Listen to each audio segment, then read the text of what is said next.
AD 70 Roman സാമ്രാട്ടായിരുന്ന Titus കൈസറിന്റെ ആക്രമണത്തിൽ യഹൂദരുടെ സങ്കേതമായിരുന്ന യഹൂദിയ തകർക്കപ്പെട്ടപ്പോൾ ലോകമെങ്ങുമുള്ള രാഷ്ട്രങ്ങളിലേക്ക് ചിതറപ്പെട്ടു പോവുകയായിരുന്നു യഹൂദരാസകലം. ലോകത്തിലെ വിവിധ രാജ്യങ്ങളിലെ നൂറ്റാണ്ടുകൾ ദൈർഘ്യമുള്ള പ്രവാസങ്ങൾക്കൊടുവിൽ ലോകത്തെ മുഴുവൻ ചുട്ടരിക്കാൻ വട്ടം കൂടിയ 1-2 മഹായുദ്ധങ്ങളുടെ പ്രതിസന്ധികൾക്കിടയിൽ ലോകരാഷ്ട്രങ്ങളെല്ലാം വലഞ്ഞപ്പോൾ തെല്ലും നഷ്ടമുണ്ടാകാതെ വലിയ നേട്ടമുണ്ടാക്കിക്കൊണ്ട് സ്വന്തം രാജ്യം തിരികെ പ്രാപിച്ച് അതിജീവനം ഉറപ്പിച്ച ഇസ്രായേലിന്റെ യഥാർത്ഥ അവകാശികൾ സ്വന്തം നാട്ടിൽ കാല് കുത്തിയ കാലം മുതൽ അവിടെ അവരെ വേരുറപ്പിക്കരുതെന്ന നിശ്ചയം ദൃഢമാക്കിക്കൊണ്ട് അവരോട് പൊരുതുകയായിരുന്നു ചുറ്റുവട്ടത്തുണ്ടായിരുന്ന ഇസ്ലാമിക രാഷ്ട്രങ്ങളെല്ലാം.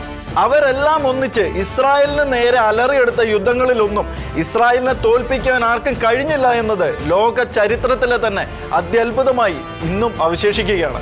ഇന്ന് കാണുന്ന സാങ്കേതിക മികവിലേക്കും ആയുധശേഷിയിലേക്കും പ്രതിരോധ മുന്നേറ്റങ്ങളിലേക്കും അമേരിക്ക എന്ന സാമ്രാജ്യത്വ ഭീമന്റെ തണലിലേക്കുമൊക്കെ എത്തിച്ചേരുന്നതിന് മുന്നേ ആ പ്രതിസന്ധികളോട് ഇസ്രായേൽ എങ്ങനെ പൊരുതി എന്നുള്ളത് പലരും ആശങ്കയോടും ആശ്ചര്യത്തോടുമൊക്കെ ചോദിക്കാറുണ്ട്. ഇതിനൊക്കെ ഒറ്റ ഉത്തരമേ ഉള്ളൂ: ബുദ്ധിയും ധൈര്യവും ശ്രദ്ധയും അവസാനം വരെ പൊരുതാനുള്ള മനസ്സും ഇച്ഛാശക്തിയും.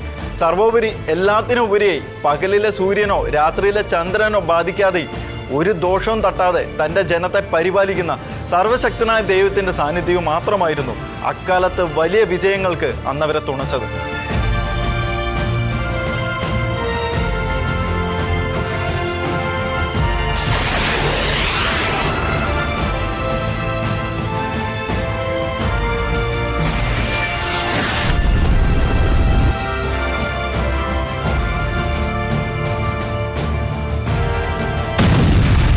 തങ്ങളെ തുറച്ചു നോക്കിക്കൊണ്ടിരുന്ന ശത്രുവിന്റെ മുന്നിൽ മേശയൊരുക്കിക്കൊണ്ട് പിൽക്കാലത്ത് ദൈവം ഇസ്രായേലിന് നൽകിയത് അത്ഭുതപൂർവമായ വളർച്ചയായിരുന്നു. അവരുടെ എതിരാളികളിൽ പലരും അടർക്കളത്തിൽ നിന്ന് ക്രമേണ പിന്മാറിയെങ്കിലും കഴിഞ്ഞ 2 ദശകങ്ങളിലധികമായി ഒരിക്കൽ തങ്ങൾക്ക് നേരെ ശക്തമായി പൊരുതിയ ഈജിപ്തിൽ രൂപം കൊണ്ട ഭീകര സംഘടനയായ മുസ്ലിം ബ്രദർഹുഡിന്റെ അതിതീവ്ര കൃത്യനിർവഹണ വിഭാഗമായ ഹമാസ് എന്ന ഭീകര സംഘടന പാലസ്തീന്റെ പേരിൽ വികാര വിക്ഷോഭങ്ങൾ ഉണ്ടാക്കി പാലസ്തീനികൾക്ക് വേണ്ടിയാണ് എന്ന ഭാവത്തിൽ പാലസ്തീൻ അതോറിറ്റിയെയും പാലസ്തീൻ ലിബറേഷൻ ആർമിയെയും എല്ലാം നോക്കുകുത്തിയാക്കിക്കൊണ്ട് ഗാസയും വെസ്റ്റ് ബാങ്കും ഒക്കെ തീവ്രവാദ താവളമാക്കി ഇസ്രായേലിന് നേരെ അതിശക്തമായി മെക്കിട്ടുകയറ്റങ്ങൾ തുടരുകയായിരുന്നു.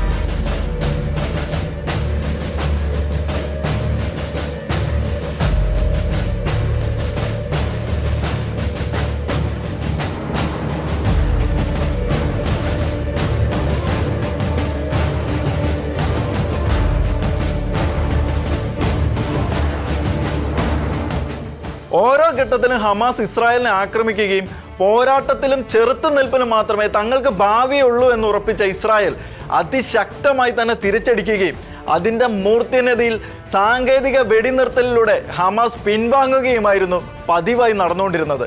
ആ ഇടവേളകളിൽ ലോകമെങ്ങുമുള്ള ഇസ്ലാമിക രാഷ്ട്രങ്ങളിലേക്ക് നോക്കി ഇരവാദവും കരച്ചിലും പ്രചണ്ഡമാക്കിക്കൊണ്ട് അവരെല്ലാം പാലസ്തീനു വേണ്ടി പിരിച്ച തുകയുടെ സക്കാത്തെടുത്ത് തിന്നു പുളയ്ക്കുകയും തോക്കും ബോംബും തുരങ്കങ്ങളും ഉണ്ടാക്കി ഇസ്രായേലിനെതിരെ അടുത്ത മെക്കിട്ടുകയറ്റത്തിന് ഊഴം കാത്തിരിക്കുകയായിരുന്നു ഹമാസ്. ഈ തിന്മങ്ങളെല്ലാം അളവറ്റ് പ്രോത്സാഹിപ്പിച്ചുകൊണ്ട് ഇറാൻ എന്ന രാഷ്ട്രം വേണ്ട പണവും പണ്ടങ്ങളും കൊടുത്ത് അവരെ സഹായിക്കുക കൂടി ചെയ്തപ്പോൾ ഹമാസ് എന്ന ഭീകര സംഘം വർദ്ധിത വീര്യത്തോടെ ഇസ്രായേലിനെ ചൊറിഞ്ഞുകൊണ്ടേയിരിക്കുകയായിരുന്നു. അതെല്ലാം കണ്ട് പാലസ്തീൻ അതോറിറ്റി നോക്കി നിൽക്കുകയും ചെയ്തു. അത്തരത്തിലൊരു മെക്കിട്ട് കയറ്റമായിരുന്നു 2023 ഒക്ടോബർ 7-ാം തീയതി ഹമാസ് നടപ്പിലാക്കിയത്.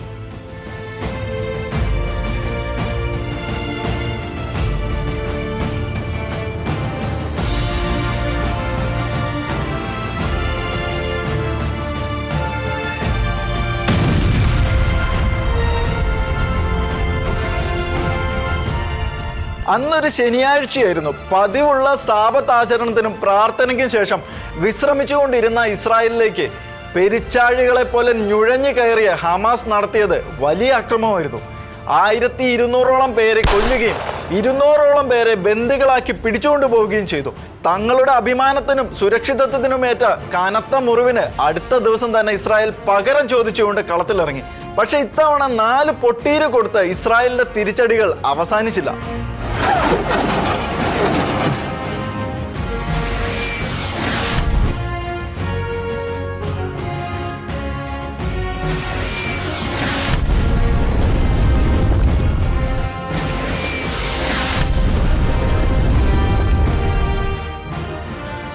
ഹമാസ് എന്ന ഭീകര ചെന്നായ്ക്കളുടെ വേരും കൊമ്പും പറിച്ചെടുത്ത് ചുട്ട് ചാമ്പലാക്കിയിട്ടേ തങ്ങളുടെ ദൗത്യം അവസാനിപ്പിക്കുകയുള്ളൂ എന്ന് ഉറപ്പിച്ച ഇസ്രായേൽ അതിശക്തമായി മുന്നോട്ട് പോകുമ്പോൾ ആ തിരിച്ചടി 2ാം വർഷത്തിലേക്ക് എത്തുകയാണ്. പശ്ചിമേഷ്യയിലെ എല്ലാത്തരം തിന്മകൾക്കും ചുക്കാൻ പിടിച്ചുകൊണ്ട് ഭീകരതയ്ക്ക് പാലൂട്ടുന്ന ഇറാന്റെ കൈകളിൽ നിന്നും ദമ്പടി പറ്റിക്കൊണ്ട് ഇസ്രായേലിനെതിരെ വാളും തോക്കും എടുത്തിറങ്ങിയ ഹിസ്ബുള്ളയും ഹൂതികളും സിറിയൻ ഭീകരതയും എല്ലാത്തിനും ഉപരിയായി ഹമാസ് എന്ന ഭീകര സംഘടനയുടെ നെഞ്ചും തലയും ഇസ്രായേൽ തകർത്ത് തരിപ്പണമാക്കുകയും ചെയ്തു. ഇനിയും അവശേഷിക്കുന്നത് ഭീകരതയുടെ വാലിന്റെ അവസാന സ്പന്ദനങ്ങൾ മാത്രമാണ്. മധ്യവർത്തികളെ മുമ്പിൽ നിർത്തിക്കൊണ്ട് പലവട്ടം അവർ സമവായത്തിനും വെടിനിർത്തലിനും വഴി തേടിയെങ്കിലും ഇസ്രായേൽ അമ്പിനും വില്ലിനും വഴങ്ങിയിട്ടില്ല. ഹമാസിന്റെ സമ്പൂർണമായ നാശം അതുമാത്രം ഉറപ്പിച്ച് മുന്നോട്ട് പോവുകയാണ് ഇസ്രായേൽ. ഈ ഭൂപരപ്പിൽ മറ്റാരോട് ക്ഷമിച്ചാലും ഹമാസിനോട് തങ്ങൾ ക്ഷമിക്കുകയില്ല എന്ന നെതന്യാഹുവിന്റെ സ്റ്റേറ്റ്മെന്റും അതിന് അവർ നിരത്തിയ കാരണവും കേൾക്കുന്നവർക്കൊന്നും തിരിച്ചൊരു വാക്കും പറയാനുണ്ടാവുകയില്ല. അതിനുള്ള കാരണം ആ ഒക്ടോബർ 7-ന് ഹമാസ് ഇസ്രായേലിൽ കയറി വന്നും പിന്നീട് തട്ടിക്കൊണ്ടുപോയ ബന്ദികളോടും ഹമാസ് കാട്ടിക്കൂട്ടിയത് എന്തായിരുന്നു എന്ന് വ്യക്തമാക്കുന്ന റിപ്പോർട്ടുകൾ തന്നെയാണ്. നീതിക്ക് വേണ്ടിയുള്ള അന്വേഷണം ഒക്ടോബർ 7-ന് മുൻപും പിൻപും എന്ന പേരിൽ ആ നിർണായക രേഖകൾ ഇപ്പോൾ ലോകത്തെ മുഴുവൻ ഞെട്ടിച്ചുകൊണ്ട് പുറത്തു വന്നിരിക്കുകയാണ്.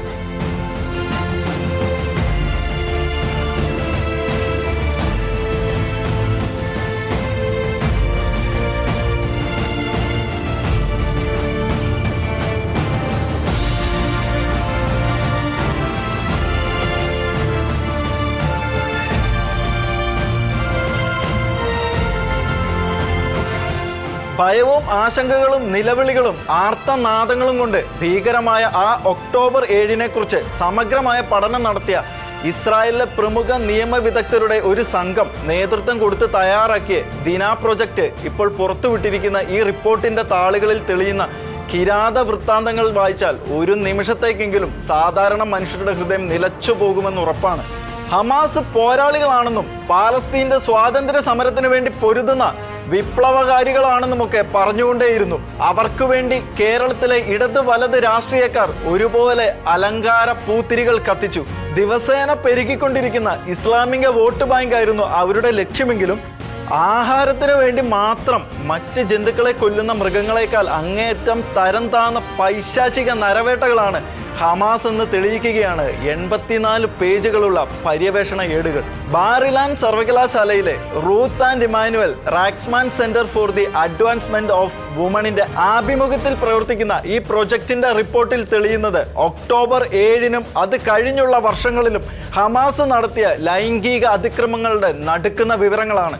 ആരെയും ദ്രോഹിക്കാതെ തങ്ങളുടെ പൗരന്മാരുടെ ക്ഷേമത്തിനായി നിലകൊണ്ട ഇസ്രായേലിനെ ഭയപ്പെടുത്താനും അപമാനിക്കാനും അങ്ങേയറ്റം മനുഷ്യത്വരഹിതമായ ലൈംഗിക അതിക്രമങ്ങളാണ് ഹമാസ് നടപ്പിലാക്കിയതെന്നുമാണ് റിപ്പോർട്ടുകൾ വ്യക്തമാക്കുന്നത്.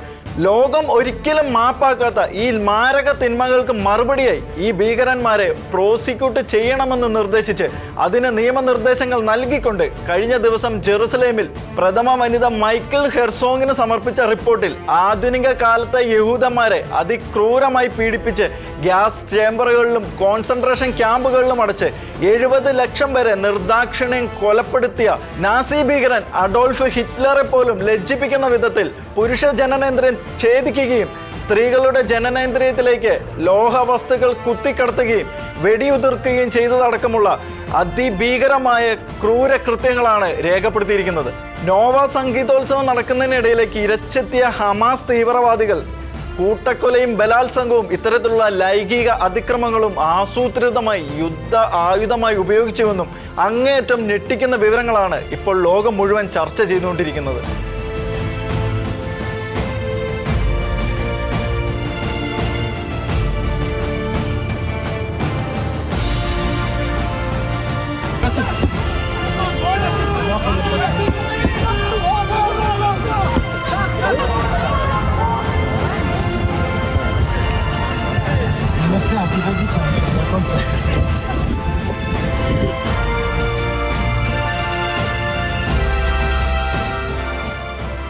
ലൈംഗിക അതിക്രമങ്ങളെ മനുഷ്യരാശിക്കെതിരെയുള്ള മാരക കുറ്റകൃത്യങ്ങളായി കണക്കാക്കണമെന്നുള്ളതാണ് ലോകരാഷ്ട്രങ്ങളുടെ പൊതുവെയുള്ള തീരുമാനങ്ങളെങ്കിലും ഏകപക്ഷീയമായ നിലപാടുകൾ നിമിത്തം ഇസ്രായേലിന്റെ കാര്യത്തിൽ പലപ്പോഴും അതൊന്നും പ്രായോഗികമാകാതെ പോവുകയാണ്.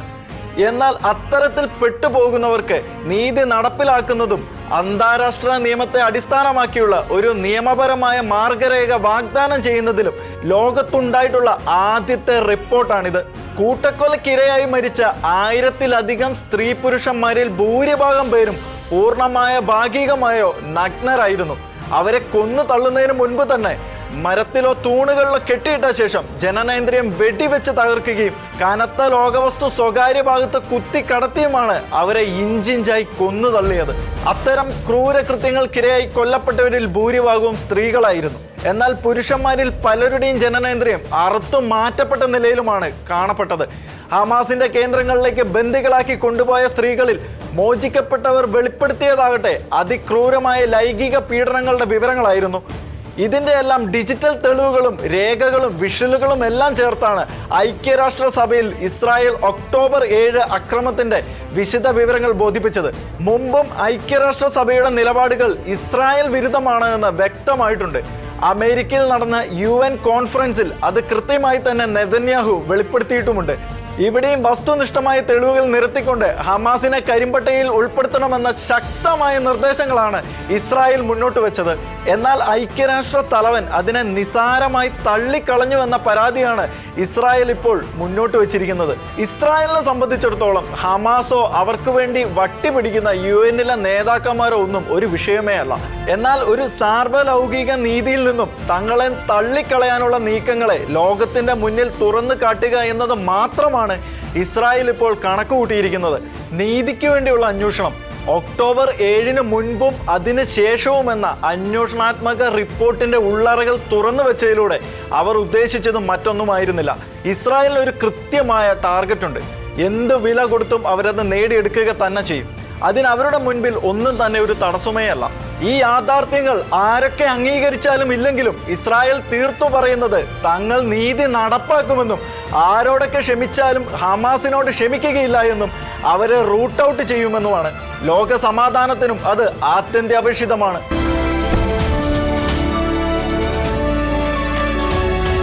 വാർത്തയിലെ സത്യങ്ങളുമായി ഇനി അടുത്ത ആഴ്ച.